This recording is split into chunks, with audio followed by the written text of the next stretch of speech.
한국 음식이 건강식이라고? WHO 제네바 본부 한 미국인 영양학자가 비웃었습니다. 짜고 빨간 김치가요? 그러나 믿을 수 없는 일이 일어났습니다. 그 영양학자가 발표한 WHO 공식 보고서. 한식, 지중해식과 대등한 세계 3대 건강식. 뉴욕타임스 일면을 장식했습니다. 미국 영양학계가 발칵 뒤집혔죠. 15년 경력 지중해식 전문가의 입에서 나온 충격 고백. 김치 유산균, 요구르트의 10배. 한국 비만율 4.7%, OECD 38개국 중 최저. 평균 수명 84세, 세계 5위. 제가 완전히 틀렸습니다. 도대체 3개월 동안 무슨 일이 있었을까요? 한식이 세계를 침묵시킨 결정적 데이터, 지금 공개됩니다. 한국 최고라고 댓글을 남겨주세요. 여러분의 구독과 좋아요는 아주 큰 힘이 됩니다. 현미경 렌즈에 눈을 가져다 댔습니다. 숨이 멈췄어요. 디지털 카운터에 표시된 숫자를 다시 확인했죠. 일지당 10억 마리. 유산균 수치였습니다. 요구르트보다 많았어요. 아니, 이건 말도 안 됩니다.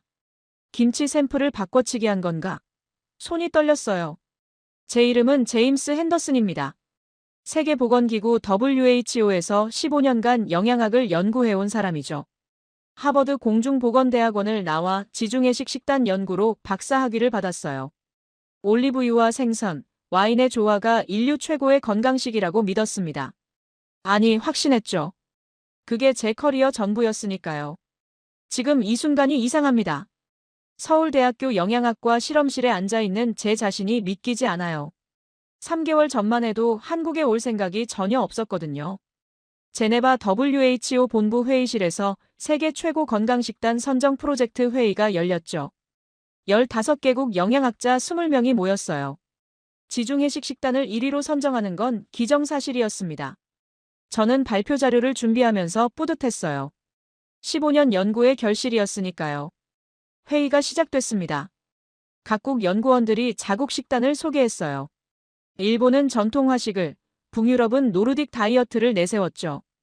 다들 예상 범위 아니었습니다. 그런데 한국 측 연구원이 손을 들었어요. 젊은 여성 연구원이었죠. 한국 전통식단도 평가 대상에 넣어달라고 했습니다. 발효식품과 채소 중심 식단의 우수성을 강조했어요. 회의실이 조용해졌습니다. 다들 어이없다는 표정이었죠. 저도 마찬가지였어요. 한식이요? 빨갛고 짠 음식 말인가요? 회의가 끝나고 복도에서 동료들과 이야기를 나눴습니다. 프랑스 연구원 피에르가 비웃었어요. 김치가 건강식이라니 웃기는 소리라고 했죠. 독일 연구원 한스는 나트륨 함량부터 WHO 기준을 넘을 거라고 했습니다. 저도 동의했어요. 농담이 오갔습니다. 영국 연구원 사라가 말했죠. 한식이 1위 하면 본인이 김치 한 통 먹겠다고요. 다들 웃었습니다. 저도 거들었어요. 그럼 저는 된장찌개 일주일 먹겠다고 했죠. 불가능한 일이니까요. 지중해식 식단의 승리는 확실했습니다. 그런데 3월에 상황이 바뀌었어요. 아시아 식단 현장 조사 명령이 떨어졌습니다. 일본, 태국, 베트남, 그리고 한국. 4개국을 각각 3개월씩 조사하는 프로젝트였죠. 저는 당연히 일본에 가고 싶었어요. 화식은 이미 연구가 많이 되어 있었으니까요. 상사가 배정을 발표했습니다. 제임스 핸더슨, 한국. 귀를 의심했어요. 왜 하필 저를 한국으로 보내는 거죠? 항의했습니다.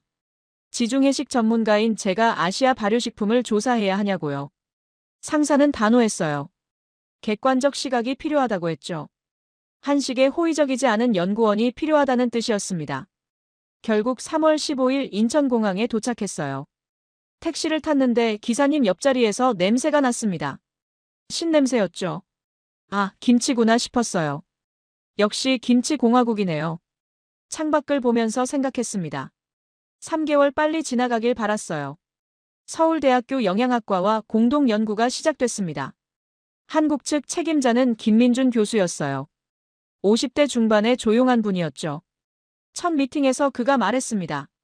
한식의 과학적 우수성을 증명하겠다고요. 저는 속으로 비웃었어요. 증명할 게 뭐가 있나요? 연구 프로토콜을 정했습니다.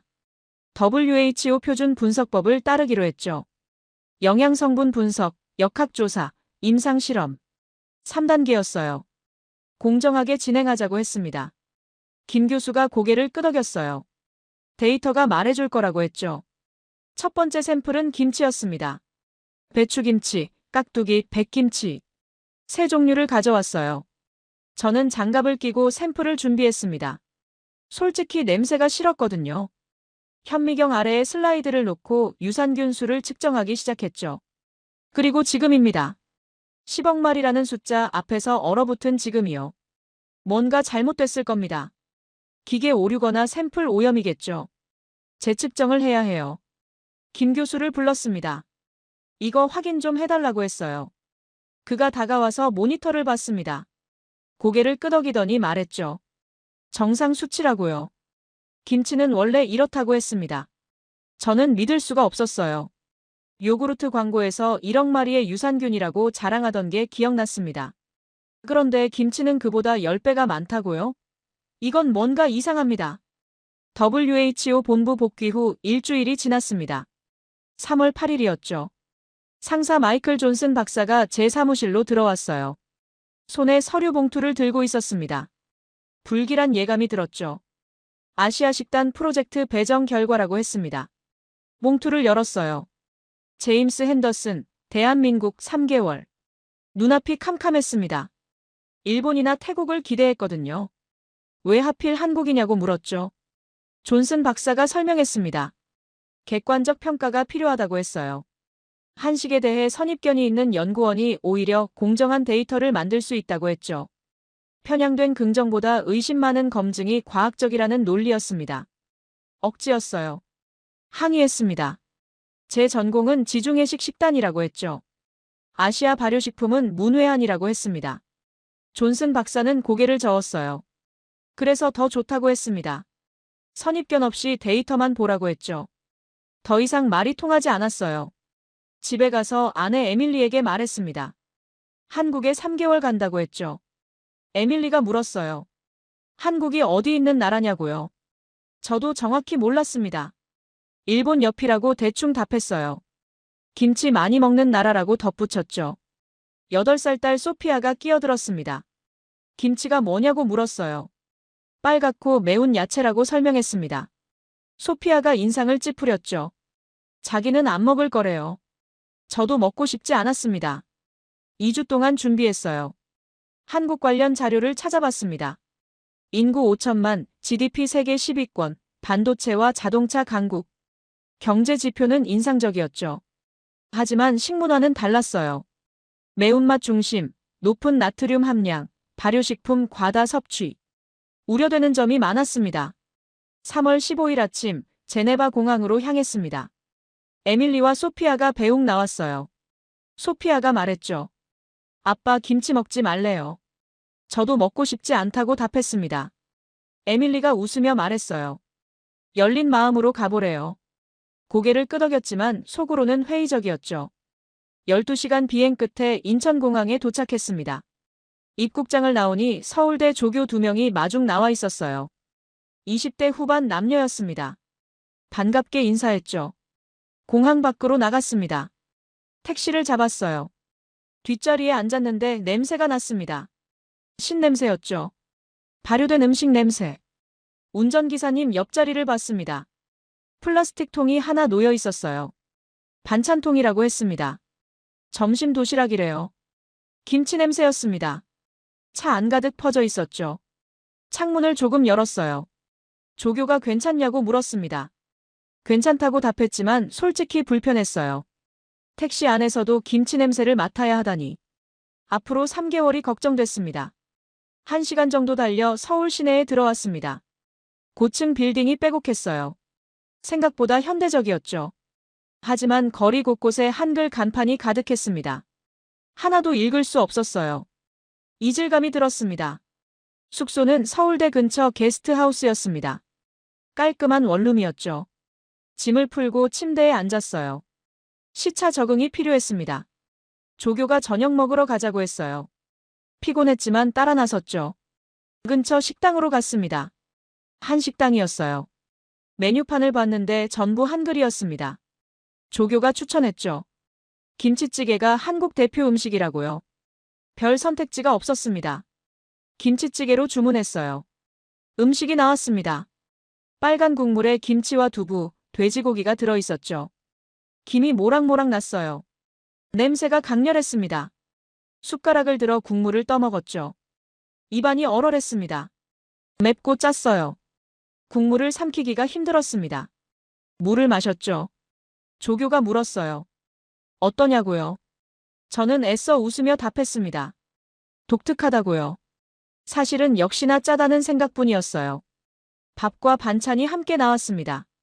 김치, 콩나물, 시금치, 무절임. 4가지였죠. 전부 채소였어요. 밥을 한 숟가락 떠먹고 반찬을 집었습니다. 김치는 피했죠. 콩나물을 먹었어요. 이것도 짰습니다. 식사를 마치고 숙소로 돌아왔어요. 샤워를 하고 침대에 누웠습니다. 천장을 보며 생각했죠. 3개월을 이렇게 살아야 하나. 김치 냄새, 매운 음식, 짠 국물. 고역이 될 것 같았습니다. 노트북을 켜서 에밀리에게 이메일을 보냈어요. 무사히 도착했다고 썼습니다. 음식은 예상대로 맵고 짜다고 덧붙였죠. 빨리 연구 끝내고 돌아가고 싶다고 했습니다. 에밀리는 답장했어요.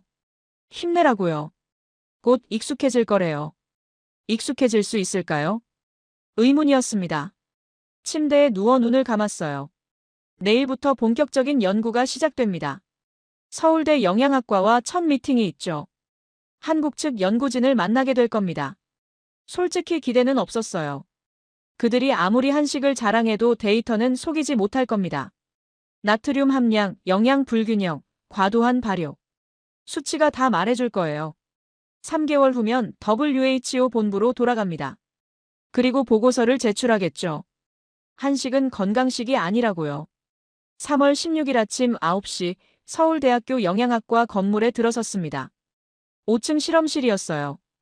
김민준 교수와 연구진 5명이 기다리고 있었죠. 악수를 나눴습니다. 다들 친절했어요. 하지만 눈빛에서 자신감이 느껴졌습니다. 한식을 증명하겠다는 의지였죠. 회의실에 앉았습니다. 김 교수가 연구 계획을 설명했어요. 3단계 프로토콜이었죠. 1단계는 전통 발효식품 영양성분 분석, 2단계는 역학조사 데이터 수집, 3단계는 임상실험. 총 12주 계획이었습니다. 저는 고개를 끄덕이며 들었어요. 계획은 탄탄했습니다. WHO 표준 분석법을 따른다고 했죠. 공정하게 진행하자고 강조했습니다. 김 교수가 동의했어요. 데이터가 모든 걸 말해줄 거라고 했습니다. 저도 그렇게 믿었죠. 첫 번째 분석 대상은 김치였습니다. 배추김치, 깍두기, 백김치 3종류를 준비했어요. 각각 다른 가정에서 담근 것이라고 했죠. 김 교수팀 연구원이 샘플을 가져왔습니다. 냄새가 진했어요. 장갑을 끼고 샘플을 준비했습니다. 현미경 슬라이드에 올렸죠. 유산균 수를 측정하기 시작했어요. 디지털 카운터가 숫자를 표시했습니다. 한 숟가락당 10억 마리. 순간 손이 멈췄죠. 말도 안 됩니다. 요구르트가 1억 마리 정도인데요. 김치가 10배라고요? 기계 오류일 겁니다. 김 교수를 불렀어요. 확인 좀 해달라고 했죠. 그가 다가와서 모니터를 봤습니다. 정상 수치래요. 김치는 원래 이렇답니다. 믿을 수가 없었어요. 샘플을 바꿔서 재측정했습니다. 깍두기로요. 결과는 같았죠. 거의 10억 마리. 백김치도 측정했어요. 8억 마리. 세 샘플 모두 비슷했습니다. 이건 우연이 아니에요. 김 교수가 설명했습니다. 김치는 자연 발효식품이라고 했어요. 배추와 소금, 양념만으로 만들죠. 인공 첨가물이 없답니다. 발효 과정에서 유산균이 자연적으로 증식한다고 했어요. 2주에서 4주 숙성하면 최고치에 도달한답니다. 노트에 기록했습니다. 김치 유산균, 요구르트의 10배. 믿기 힘들지만 데이터는 명확했어요. 다음 단계로 넘어갔죠. 된장 샘플이었습니다. 갈색 페이스트였어요. 냄새가 강했습니다. 발효된 콩 냄새였죠. 이소플라본 함량을 측정하기 시작했어요. 이소플라본은 식물성 에스트로겐입니다. 항암 효과로 유명하죠. 결과가 나왔습니다. 작은 접시 분량의 두부의 2배였어요. 재측정했습니다. 같은 결과였죠. 3년 숙성 된장이라고 했습니다. 숙성 기간이 길수록 이소플라본 함량이 높아진답니다. 고개를 저었어요. 이해가 안 갔습니다. 콩을 그냥 먹으면 되는 거 아닌가요? 왜 발효시키죠? 김 교수가 답했습니다. 발효 과정에서 영양소 흡수율이 높아진다고 했어요. 콩 단백질이 아미노산으로 분해돼서 소화가 쉽답니다. 노트에 추가했습니다. 된장 이소플라본, 두부 대비 2배. 이것도 예상 밖이었어요. 고추장 차례였습니다. 빨간 페이스트죠. 캡사이신 함량을 측정했어요.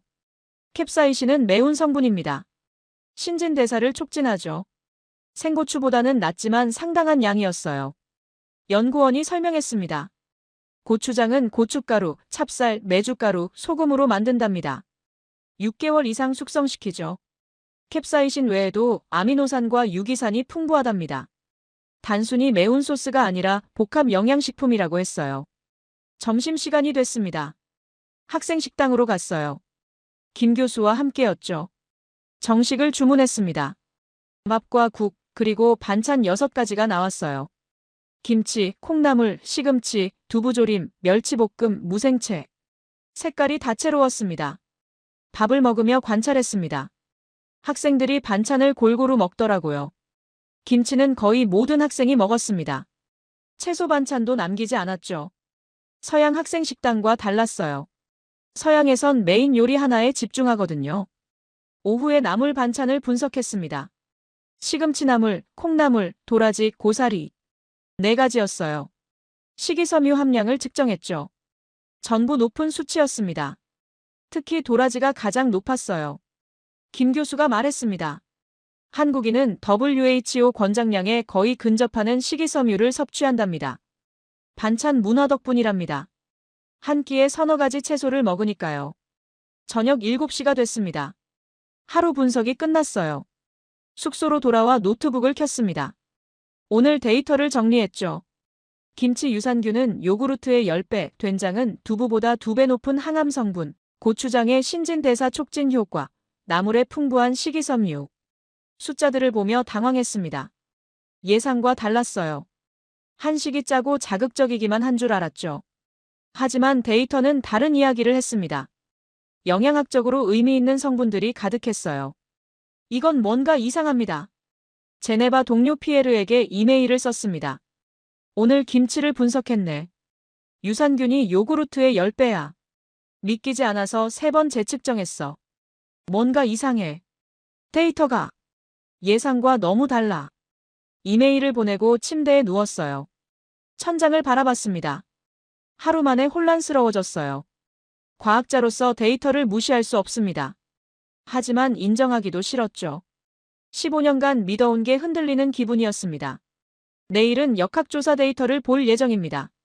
한국인의 비만율, 평균 수명, 만성질환 유병률. 그 수치들이 궁금하면서도 두려웠어요. 혹시 또 예상을 벗어나면 어쩌죠? 3월 17일 아침 실험실에 일찍 도착했습니다. 어젯밤 잠을 설쳤거든요. 김치 데이터가 머릿속을 맴돌았어요. 오늘은 역학조사 자료를 볼 예정이었습니다. 한국인의 건강 지표죠. 김 교수가 들어왔습니다. 손에 서류 뭉치를 들고 있었어요. 한국질병관리청과 통계청 자료랍니다. 최근 5년 데이터라고 했죠. 회의실 테이블에 펼쳤습니다. 첫 번째 자료는 비만율이었습니다. OECD 38개국 비교표였어요. 눈을 의심했습니다. 한국이 최하위였거든요. 100명 중 5명도 안 되는 수준이었습니다. 미국은 100명 중 36명이었죠. 7배 이상 차이가 났어요. 김 교수에게 물었습니다. 이게 맞냐고요? 한국인도 쌀밥을 매일 먹지 않냐고 했죠. 탄수화물 섭취량이 많을 텐데 왜 비만율이 낮냐고 물었습니다. 김 교수가 웃으며 답했어요. 그게 바로 한식의 비밀이랍니다. 두 번째 자료를 봤습니다. 평균 수명이었어요. 한국이 84세가 넘었습니다. 세계 5위였죠. 일본, 스위스, 싱가포르, 이탈리아 다음이었어요. 놀라웠습니다. 개발도상국에서 선진국으로 빠르게 성장한 나라치고는 엄청난 수치였거든요. 연구원이 설명했습니다. 1960년대만 해도 한국 평균 수명은 50대였답니다. 60년 만에 30년 이상 늘었다고 했죠. 세계에서 가장 빠른 증가율이랍니다. 경제 성장도 있었지만 식문화가 큰 역할을 했다고 했어요. 세 번째는 심혈관 질환 사망률이었습니다.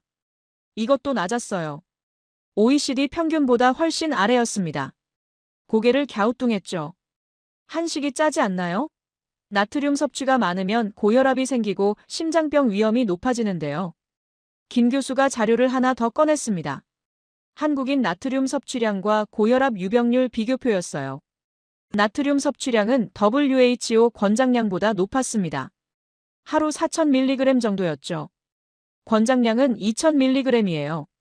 그런데 고혈압 유병률은 예상보다 낮았습니다. 미국과 비슷한 수준이었어요. 어떻게 된 일이죠?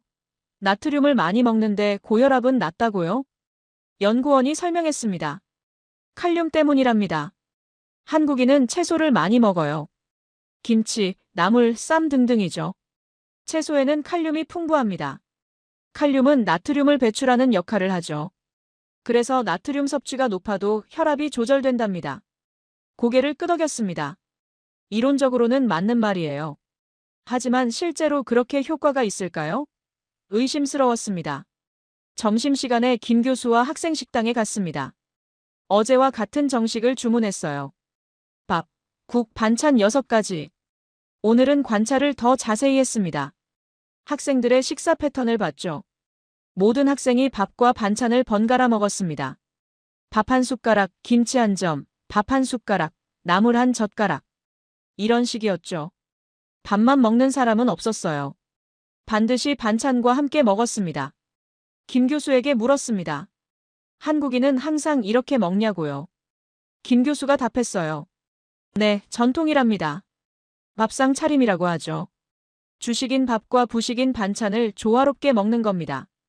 어릴 때부터 배운 식사법이래요. 흥미로웠습니다. 서양에서는 스테이크나 파스타 같은 메인 요리를 먹죠. 샐러드는 곁들임일 뿐이에요. 하지만 한국은 달랐습니다. 밥과 반찬이 동등한 비중이었어요. 오후에 당뇨병 유병률 자료를 봤습니다. 한국이 OECD 평균보다 낮았어요. 쌀밥을 주식으로 먹는데 말이죠. 쌀은 탄수화물 덩어리 아닌가요? 혈당을 급격히 올리는 음식인데요. 연구원이 설명했습니다. 식이섬유 때문이랍니다. 한국인은 밥과 함께 채소 반찬을 먹어요. 식이섬유가 탄수화물 흡수를 늦춘답니다. 혈당이 천천히 올라가죠. 혈당 스파이크를 막는 겁니다. 김 교수가 덧붙였습니다. 발효식품의 역할도 크답니다. 김치와 된장의 유산균이 장내 미생물을 개선해요. 인슐린 저항성이 낮아진답니다. 그래서 당뇨병 위험이 줄어든다고 했죠. 고개를 저었습니다. 이론적으로는 가능한 이야기예요. 하지만 정말 그렇게까지 효과가 있을까요? 과장 아닐까요? 저녁 8시가 넘었습니다. 김 교수와 연구원들은 퇴근했어요. 저는 실험실에 남았습니다. 오늘 본 자료들을 다시 검토하고 싶었거든요. 혹시 오류가 있을지도 몰라요. 노트북을 켜서 OECD 데이터베이스에 접속했습니다. 한국 통계를 직접 확인했죠. 비만율, 평균 수명, 심혈관 질환, 당뇨병. 하나하나 체크했어요. 결과는 같았습니다. 한국이 제공한 자료와 OECD 공식 통계가 일치했어요. 조작이나 오류가 아니었습니다. 이건 진짜 데이터였죠. 밤 11시가 됐습니다. 의자에 기댔어요. 천장을 보며 생각했습니다. 쌀밥을 매일 먹는 나라가 어떻게 비만율이 최저일까요? 나트륨을 많이 먹는데 왜 고혈압이 낮을까요? 탄수화물 중심 식단인데 당뇨병이 적을까요? 논리적으로 설명이 안 됐어요. 제가 알던 영양학 상식과 맞지 않았습니다. 탄수화물은 비만의 주범이고 나트륨은 고혈압의 원인이고 쌀밥은 당뇨병 위험을 높이죠. 그게 정설이에요. 그런데 한국은 예외였습니다. 숫자가 거짓말하지 않았어요. 데이터는 명확했습니다. 뭔가 제가 모르는 게 있는 겁니다. 노트북을 닫았습니다. 숙소로 돌아가는 택시 안에서 생각했어요. 내일은 한국 가정을 직접 방문할 예정입니다. 실제로 어떻게 먹는지 봐야겠어요. 숫자만으로는 이해가 안 되니까요. 3월 20일 오전 서울 강남구 한 아파트를 방문했습니다. 김 교수가 주선한 가정이었어요. 40대 부부와 중학생 자녀 둘이 사는 집이었죠. 필드 리서치였습니다. 실제 한국 가정의 식사를 관찰하는 거예요. 현관에서 신발을 벗었습니다. 거실로 안내받았어요. 벽에 가족 사진이 걸려 있었습니다. 평범한 중산층 가정이었죠. 주부 박미경 씨가 주방에서 식사를 준비하고 있었어요. 11시 30분, 점심 준비가 끝났습니다. 식탁에 음식이 나왔어요. 밥 4그릇, 된장찌개 한 뚝배기, 그리고 반찬들. 김치, 시금치나물, 콩나물 무침, 멸치볶음, 달걀말이, 깍두기. 6가지였습니다. 입이 벌어졌어요. 평일 점심인데 이렇게 많이 차리나요? 박 씨에게 물었습니다. 특별한 날이냐고요. 박 씨가 웃으며 답했어요. 아니랍니다. 평범한 점심이래요. 한국에서는 이게 보통이랍니다. 가족들이 식탁에 앉았습니다. 저도 함께 앉았어요. 관찰 노트와 펜을 준비했죠. 식사가 시작됐습니다. 남편이 밥 한 숟가락을 떴어요. 그리고 김치를 한 점 집었습니다. 밥과 함께 입에 넣었죠. 다음은 된장찌개 한 숟가락, 그 다음은 시금치나물. 계속 번갈아가며 먹었어요. 중학생 딸도 똑같았습니다. 밥, 반찬, 국, 반찬. 패턴이 일정했어요. 밥만 먹는 순간이 없었습니다. 반드시 뭔가와 함께 먹었죠. 노트에 기록했습니다. 한국인은 밥과 반찬을 분리하지 않는다. 하나의 식사 단위로 본다. 이게 핵심인 것 같았어요. 식사 후 박 씨와 이야기를 나눴습니다. 항상 이렇게 차리냐고 물었죠. 박 씨가 답했어요. 네, 기본이랍니다. 반찬은 최소 5가지는 있어야 한다고 했어요. 김치는 필수고요. 왜 이렇게 많이 차리냐고 물었습니다. 박 씨가 생각하더니 답했어요. 어릴 때부터 그랬답니다. 어머니도 할머니도 그렇게 차렸대요. 밥상은 풍성해야 한다는 게 한국 문화랍니다. 흥미로웠습니다. 문화적 전통이 식습관을 만든 거죠. 그리고 그 식습관이 건강에 영향을 준 겁니다. 실험실로 돌아왔어요. 오늘 본 식사를 재현했습니다. 밥 한 공기, 반찬 6가지, 국 한 그릇. 정확히 같은 분량으로 준비했죠. 이제 영양소를 측정할 차례였어요. 탄수화물부터 계산했습니다. 밥이 대부분이었어요. 다음은 단백질. 된장찌개에 두부, 멸치볶음, 달걀말이에서 나왔죠. 마지막으로 지방. 달걀과 참기름에서 나왔습니다. 계산기를 두드렸어요. 비율을 냈습니다. 탄수화물 60%, 단백질 20%, 지방 20%. 손이 멈췄습니다. WHO 권장 비율이 떠올랐어요. 탄수화물 5,565%, 단백질 1,520%, 지방 2,030%. 한국 가정식이 정확히 그 범위 안에 있었습니다. 우연일까요? 김 교수를 불렀습니다. 이거 봐달라고 했어요. 김 교수가 결과를 확인했습니다. 고개를 끄덕이더니 말했죠. 한국 전통 상차림이 원래 그렇답니다. 조상들의 지혜래요. 조상들의 지혜라고요? 영양학이 발전하기 전부터 이런 비율을 맞췄다는 건가요? 믿기지 않았습니다. 김 교수가 설명했어요. 한국인은 오랜 시행착오를 거쳤답니다. 어떤 음식을 함께 먹으면 건강한지 경험으로 알았대요. 밥만 먹으면 힘이 없고 고기만 먹으면 속이 더부룩하고 채소만 먹으면 배가 고프죠. 그래서 균형을 맞춘 겁니다. 과학 이전의 과학이었어요. 경험적 지식이 축적돼서 최적의 식단을 만든 거죠. 놀라웠습니다. 다음은 나트륨과 칼륨 비율이었습니다. 김치와 된장찌개에서 나트륨이 나왔어요. 예상대로 높았습니다. 하루 권장량보다 많았죠. 그런데 칼륨도 측정했습니다. 시금치, 콩나물, 깻잎에서 칼륨이 나왔어요. 양이 상당했습니다. 나트륨 대비 칼륨 비율을 계산했죠. 거의 1대1이었어요. 의학 논문이 떠올랐습니다. 나트륨과 칼륨의 균형이 중요하다는 내용이었죠. 나트륨이 많아도 칼륨이 충분하면 혈압이 조절된답니다. 신장에서 나트륨을 배출하는 거예요. 한국 식단이 바로 그랬습니다. 김치로 나트륨을 먹지만 나물로 칼륨을 섭취하죠. 자동으로 균형이 맞춰지는 겁니다. 이것도 우연일까요? 저녁에 추가 자료를 찾아봤습니다. 한국인과 미국인의 고혈압 유병률 비교였어요. 나트륨 섭취량은 한국이 더 높았습니다. 하지만 고혈압 유병률은 비슷했어요. 어떤 연령대에서는 한국이 더 낮았습니다. 증거가 쌓였어요. 한국인이 나트륨을 많이 먹는 건 사실입니다. 하지만 그것만으로 건강을 판단할 수 없었어요. 칼륨, 식이섬유, 발효식품. 이 모든 게 함께 작용했습니다. 제 가설이 틀렸습니다. 나트륨만 보면 한국 식단이 나쁠 것 같았어요. 하지만 전체를 보니 달랐죠. 균형이었습니다. 하나하나는 문제가 있어 보여도 조합하면 완벽했어요. 밤 10시, 제네바 동료 피에르에게 이메일을 썼습니다. 내가 틀렸어. 한국 식단을 단순하게 봤어. 짜다고만 생각했지. 하지만 칼륨 섭취량을 보니 균형이 맞더라. WHO 권장 비율도 정확히 맞아. 이건 우연이 아니야. 이메일을 보내고 창밖을 봤습니다. 서울의 야경이 보였어요. 수백만 명이 사는 도시였죠. 이 사람들이 매일 이런 식사를 한다는 게 신기했습니다. 과학자로서 인정해야 했어요. 데이터는 명확했습니다. 한국 전통 식단은 영양학적으로 우수했어요. 15년간 믿어온 게 흔들렸습니다. 지중해식 식단만이 최고라고 생각했는데요. 이제 확신할 수 없었습니다. 6월 10일 아침 9시 화상회의를 준비했습니다. WHO 제네바 본부와 연결하는 중간 보고였어요. 3개월 연구 결과를 발표하는 자리였죠. 노트북 앞에 앉아 자료를 다시 확인했습니다. 손에 땀이 났어요. 화면에 상사 존슨 박사가 나타났습니다. 옆에 유럽 연구원 5명이 앉아 있었어요. 프랑스 피에르, 독일 한스, 영국 사라, 이탈리아 마르코, 스페인 카를로스. 다들 지중해식 식단 지지자들이었죠. 존슨 박사가 회의를 시작했습니다. 한국 연구 결과를 들려달라고 했어요. 저는 심호흡을 하고 발표를 시작했습니다. 첫 슬라이드를 띄웠어요.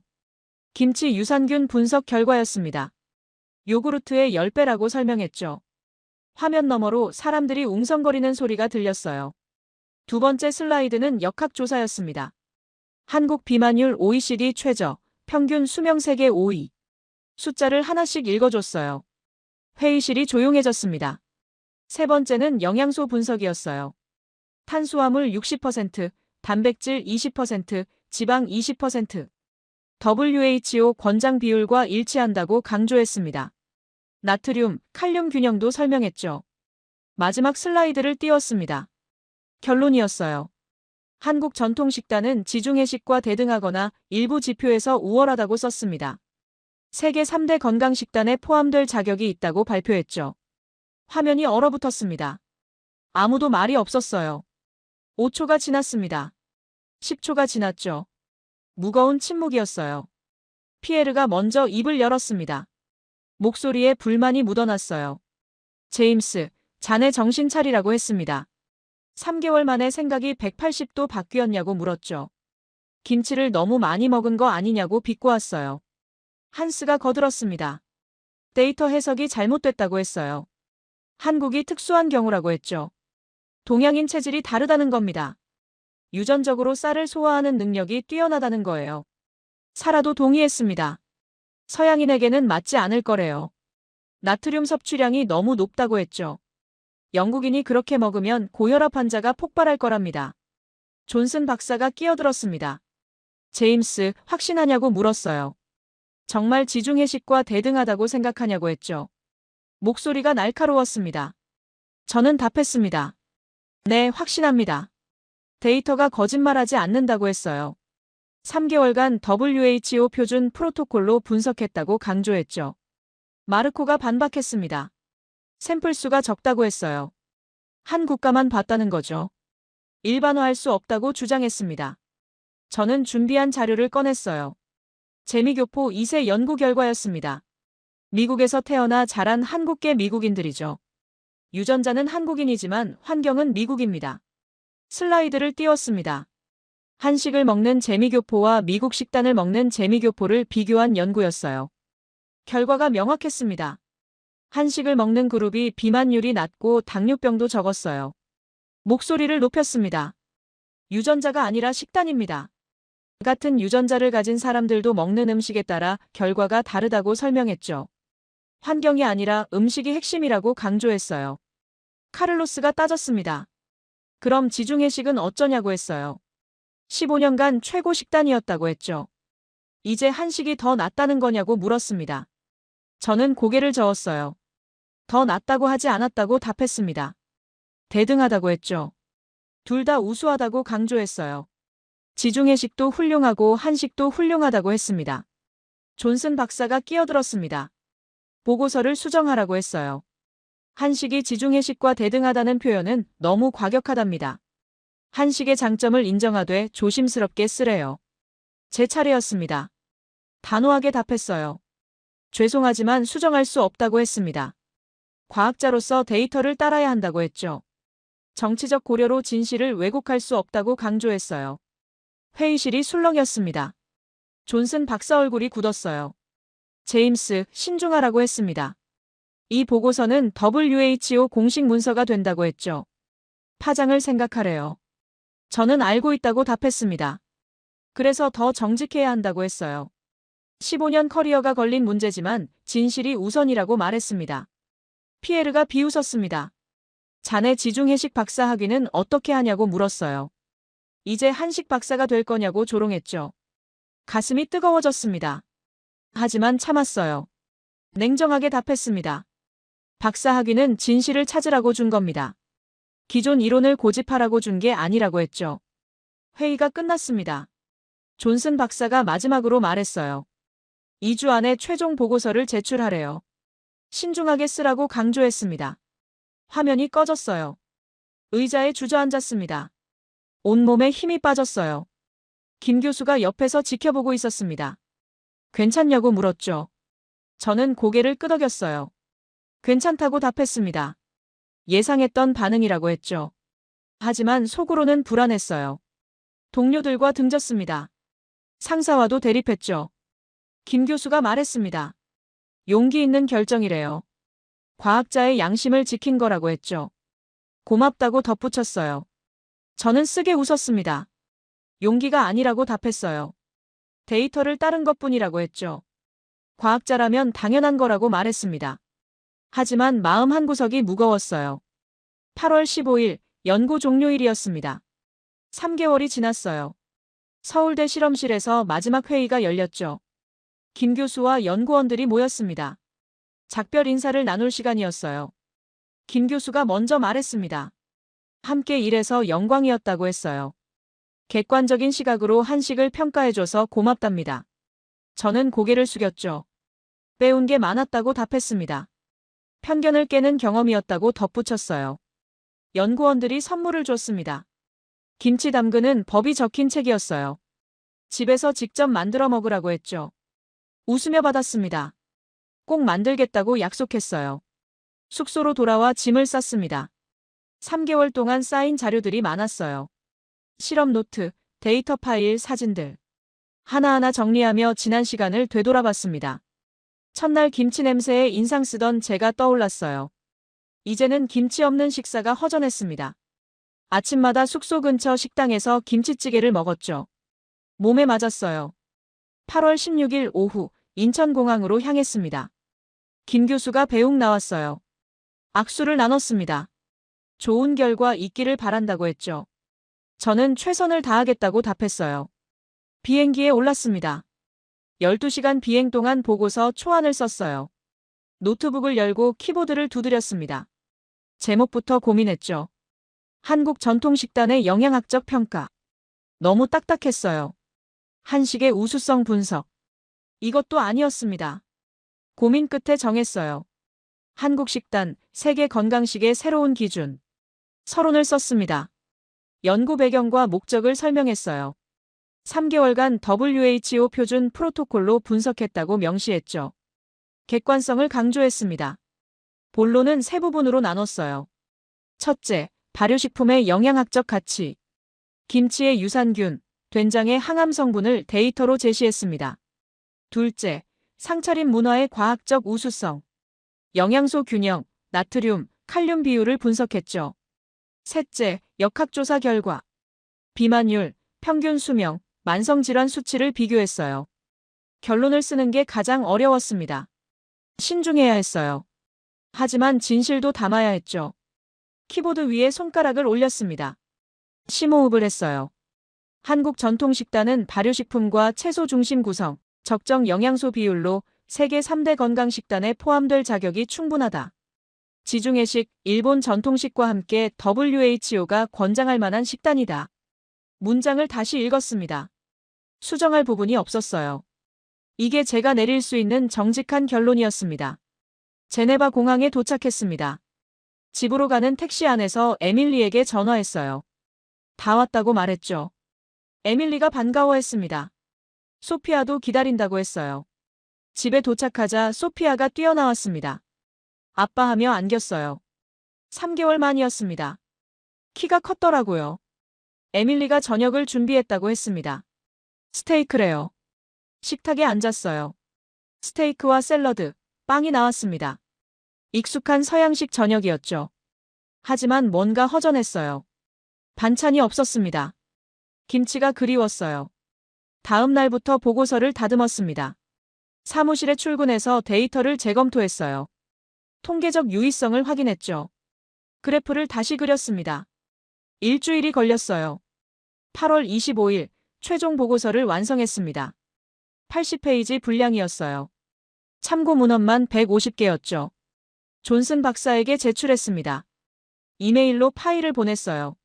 사흘 후 답장이 왔습니다. 내부 검토를 거치겠다고 했어요. 2주 정도 걸린답니다. 조마조마하게 기다렸죠. 9월 10일 존슨 박사에게서 전화가 왔습니다.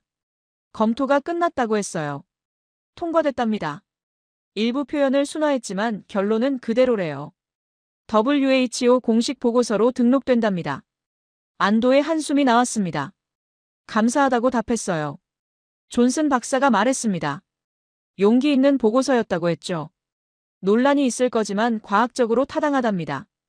9월 15일 뉴욕타임스에서 연락이 왔습니다. WHO 보고서를 입수했다고 했어요. 기사를 쓰고 싶답니다. 인터뷰 요청이었죠.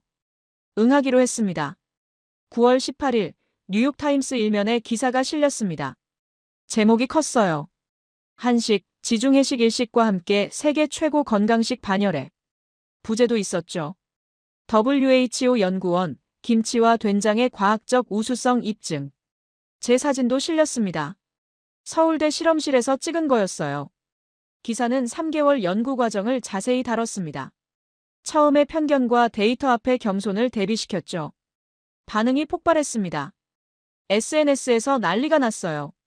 한국인들이 환호했습니다. 드디어 인정받았다고 했죠. 미국 영양학계는 발칵 뒤집혔어요. 일부는 환영했지만 일부는 비판했습니다. 피에르가 SNS에 글을 올렸어요. 과장된 연구라고 했습니다. 샘플 수가 적다고 비판했죠. 한스도 동조했어요. 서양인에게는 맞지 않는다고 했습니다. 하지만 지지하는 사람도 많았습니다. 하버드 영양학과 교수가 논평을 냈어요. 획기적인 연구라고 평가했죠. 발효식품의 중요성을 재조명했다고 했습니다. CNN에서 인터뷰 요청이 왔습니다. BBC도 연락했어요.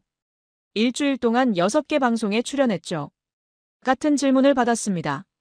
정말 한식이 지중해식만큼 좋냐고요. 저는 답했습니다. 네, 데이터가 증명합니다.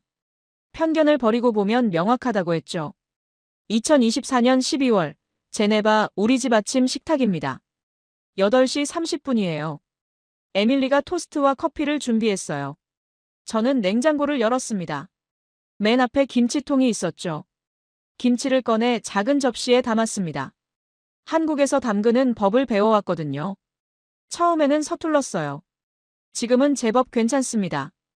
2주에 한 번씩 담가요. 소피아가 식탁에 앉았습니다. 9살이 됐어요. 제 접시를 보더니 물었죠. 아빠 또 김치 먹어요? 매일 아침 먹잖아요. 저는 웃으며 답했습니다. 응, 맛있거든. 소피아도 먹어볼래? 소피아가 고개를 저었어요. 너무 빨개요. 매울 것 같대요. 에밀리가 앉으며 말했습니다. 당신 요즘 한국 음식만 먹네요. 어제도 된장찌개 끓였잖아요. 한국 사람 다 됐다고 웃었어요. 맞는 말이었습니다.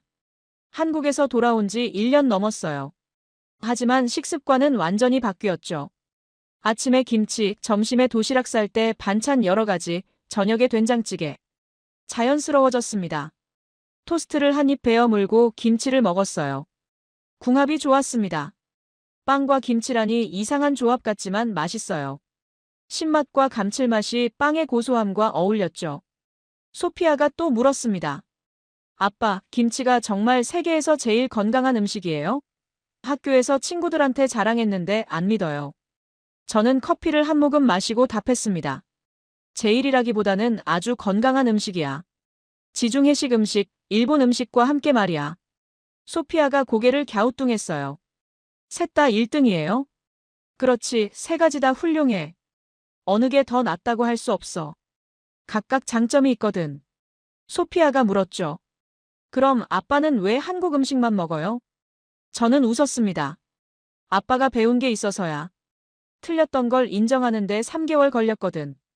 그래서 더 소중한 거야. 에밀리가 끼어들었어요. 당신 예전에는 김치 냄새도 싫어했잖아요.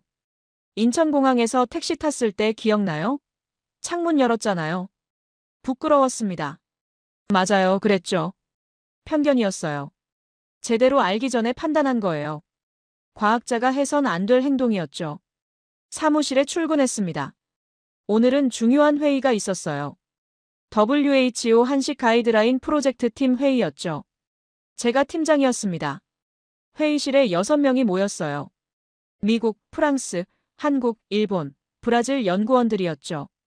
지난해 제 보고서 이후 시작된 프로젝트였습니다. 한식을 세계에 제대로 소개하는 가이드라인을 만드는 거예요. 한국 연구원 이수진 박사가 발표했습니다. 김치 담그는 법 표준화 작업이었어요. 국가마다 구할 수 있는 재료로 김치를 만드는 방법이었죠. 유럽에서는 배추 대신 양배추를 쓸 수 있답니다. 프랑스 연구원이 질문했습니다. 발효기간은 어떻게 하냐고요? 이 박사가 답했어요. 실온 기준 3일에서 7일이랍니다. 냉장고에서는 2주 정도래요. 저는 제 경험을 나눴습니다. 제네바는 춥습니다. 겨울에는 실온 발효가 느려요. 일주일 정도 걸린다고 했죠. 여름에는 사흘이면 충분하다고 덧붙였어요. 회의가 끝나고 존슨 박사가 찾아왔습니다. 프로젝트 진행이 순조롭다고 했어요. 내년 초에 가이드라인 초안이 나온답니다. 출판은 6월 목표래요. 고맙다고 했습니다. 제임스, 자네 덕분이야. 용기 있는 보고서가 이 프로젝트를 만들었어. 저는 고개를 저었어요. 데이터를 따른 것뿐이라고 답했습니다. 퇴근 후 집으로 왔습니다. 에밀리가 저녁을 준비하고 있었어요. 된장찌개였습니다. 제가 레시피를 알려줬거든요. 이제 에밀리가 더 잘 끓여요. 식탁에 둘러앉았습니다. 밥, 된장찌개, 김치, 시금치나물, 두부조림. 5가지였어요. 한국에서 배운 상차림이었죠. 우리 가족 저녁 식사가 됐습니다. 소피아가 시금치를 먹으며 말했어요. 이제 이게 더 맛있어요. 처음에는 이상했는데. 저는 웃었습니다. 익숙해지면 좋아지는 거야. 에밀리가 물었습니다. 당신 후회 안 해요? 동료들하고 사이 나빠졌잖아요. 피에르는 아직도 당신 비판하고요. 고개를 저었습니다. 후회 안 해요. 과학자는 데이터를 따라가야 해요. 편견이 아니라. 동료들도 언젠가 이해할 거예요. 밥을 한 숟가락 떠먹고 김치를 집었습니다. 함께 먹었죠. 완벽한 조화였어요. 15년 전에는 상상도 못했을 일입니다. 소피아가 말했어요. 아빠, 나도 나중에 과학자 될래요. 아빠처럼 음식 연구하는 거요. 저는 미소 지었습니다. 좋은 생각이야. 편견 없이 보는 연습을 해야 해. 에밀리가 덧붙였어요. 그리고 틀렸을 때 인정하는 용기도 필요해. 당신 아빠처럼요. 소피아가 고개를 끄덕였습니다. 15년간 지중해식만 연구했습니다. 그게 최고라고 믿었어요. 하지만 틀렸습니다. 세상에는 다양한 건강식이 있었죠. 한식도 그중 하나였어요. 배운 게 있습니다. 과학자는 열린 마음이 필요해요. 데이터가 예상과 다를 때 인정할 용기가 필요하죠. 15년 경력도 진실 앞에서는 무의미합니다. 노트북을 열었습니다. 내년 발표할 논문을 쓰고 있었어요. 제목은 발효식품과 장내 미생물의 상관관계였습니다. 김치 연구였죠. 키보드를 두드리기 시작했습니다. 서론을 썼어요. 발효식품은 인류가 수천 년간 먹어온 음식이다. 과학이 발전하기 전부터 건강에 좋다는 걸 알았다. 경험적 지식이 과학적 진실이었다. 문득 서울이 그리웠습니다. 김 교수와 연구원들이 보고 싶었어요. 내년 봄에 다시 방문하기로 했습니다. 추가 연구가 필요했거든요. 3개월이 제 인생을 바꿨어요. 한국에서의 3개월이요. 편견을 깨는 경험이었습니다. 그리고 겸손을 배웠죠. 아는 게 전부가 아니라는 것을요. 눈을 감았습니다. 내일 아침에도 김치를 먹을 겁니다. 당연한 일상이 됐어요.